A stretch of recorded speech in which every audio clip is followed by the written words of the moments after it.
Hello, I'm Michael Topham, technical writer for digital photo, and welcome to this first of two masterclass video lessons. In this video, we'll take a tour around Photoshop's valuable actions palette and see how we can make use of some of the default actions that can already be found inside the palette with a few different images. In the second video, we'll move on and see how the action recording process actually works, so then you'll be able to repeat the technique for your most commonly carried out tasks and replay them with any other image or set of images, speeding up the way you work.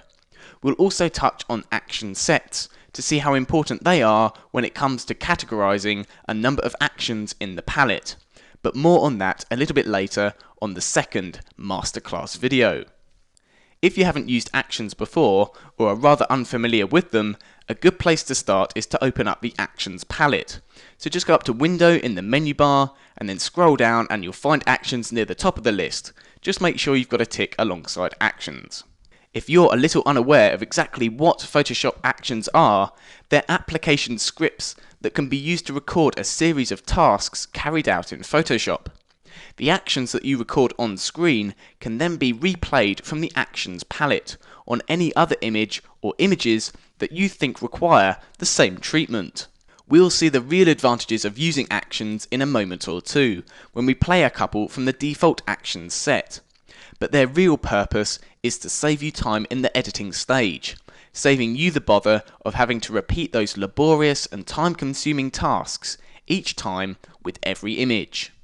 At the top of the palette is the default action set. Action sets are nothing more than folders inside the Actions palette, and they allow you to categorize your actions together.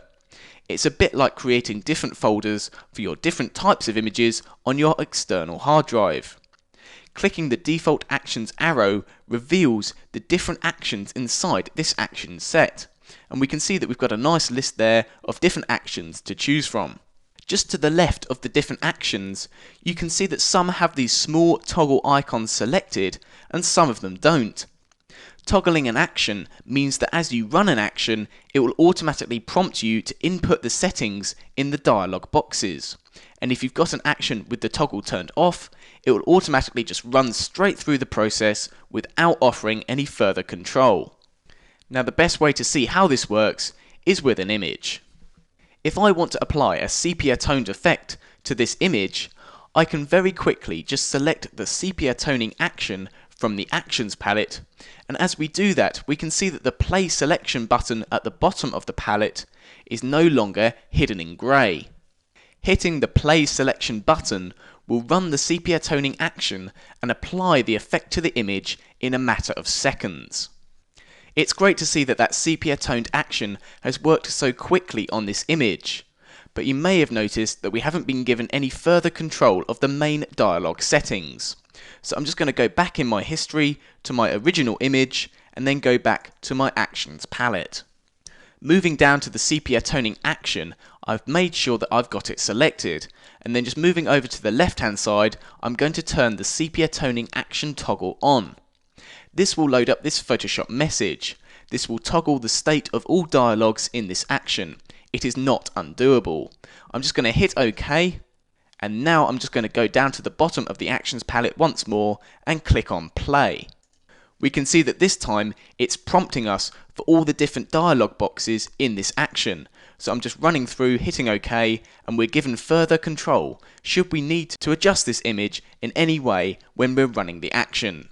It's always rather useful to make sure that you've got your History palette alongside your Actions palette, and to do that you can just go up to Window and then go down and make sure you've got a tick alongside History. Rather usefully, as an action is run, the different history states will appear in the History palette, meaning if you're not totally happy with the action or fancy going back a few steps, you can do very easily. If you want to go back to the original image, just scroll right back up to the top and click on the top thumbnail. So now that we've seen how to run an action from the default action set, let's take a look at the action menu. Just go across into the right hand side of the palette and click on this small downwards arrow to bring up the menu list. From here, you can change the look of the Actions palette by clicking on button mode. but we much prefer to use the standard mode, so I'm just going to click on the menu again once more and untick button mode. We'll cover how to make new action sets and record actions in the second video, so we'll just move down through these for the moment. Provided you're selected on an action, action options will be selectable, and from here you can rename and add function keys to your different actions. I'm going to keep the name of this action the same, gradient map, but I'm actually going to change the function key to F2. And then I'm just going to make sure that I tick the shift as well, and then just go across and hit OK. And you'll be able to see in the actions palette there that it's actually added this function key to the end of the action. So now that I've added a function key, we can actually see how it works. All I need to do is hold down shift and hit F2, the function key for my gradient map action, and it's automatically applied to my image. Combine function keys and actions together, and it's possible to apply the effect you're looking for in seconds rather than minutes. If you're looking to make use of the vignetting action found at the top of the default action set, you'll first need to make a selection around your image before running the action. Otherwise, you'll get this Photoshop message up on your screen. The command feather is not currently available. So if you're looking to make the most of the vignette action, just make sure you've got it selected first of all, and then go across into the toolbox and make sure you've got the elliptical marquee tool selected. Just draw this across the image to load up the marching ants, and make sure you've still got the vignette action selected before going down to the bottom of the actions palette and clicking on play selection. Note that we've got the action toggle selected, meaning that it will prompt us on screen for the settings that we want to use. So I'm just going to click OK here and increase my feather radius to around 170 pixels, hit OK, and then hit OK again for the new layer, and I'm going to choose my contents as white. So I'm just going to hit OK, and there we go, the vignette action has been beautifully applied. If you're looking for more actions to use, just head back into the Actions menu and then scroll right down to the bottom where you'll find 7 more action sets to choose from. Clicking on one of these will load the set into the palette.